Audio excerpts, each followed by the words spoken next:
Another area I wanted to talk to you about, and I'll make some of these simple. Let's just talk about discs.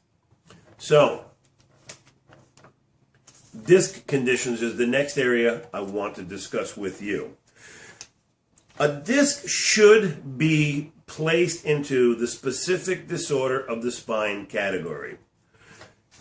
Since narratives are no longer admitted as evidence, neither are the reports. The MRI report does not have to be accepted as evidence. The radiology report does not have to be accepted as evidence. That evidence needs to be put in your medical records. When you take the information from the MRI report that explains the disc bulge or the disc hernia, you will include that in your medical file.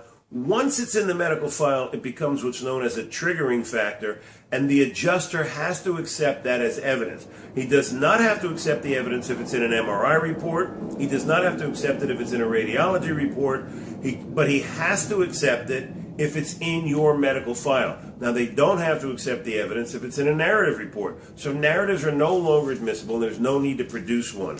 But you do have to produce a memorialized claim diary of your medical file, and we'll show you how to do that in the full-length tutorial as well. So, first thing is you need to place the disc into the specific disorder of the spine category. You have to list which edition AMA guide, which chapter, which page exhibits the disc as it's placed into the specific disorder of the spine category and given an impairment rating. But the last thing I wanted to tell you about discs is that if you do not use this language that I'm now going to give you, the insurance companies and their adjusters will drag the severity of that injury down and give it the value of only 2 muscle spasms. It's an unfair claims act called dragging the injury severity point.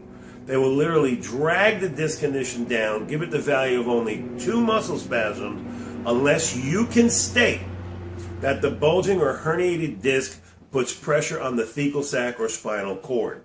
That specific language must be in your medical file, or they will drag the disc condition injury severity point down to a lower value and rate it only as high as 2 muscle spasms.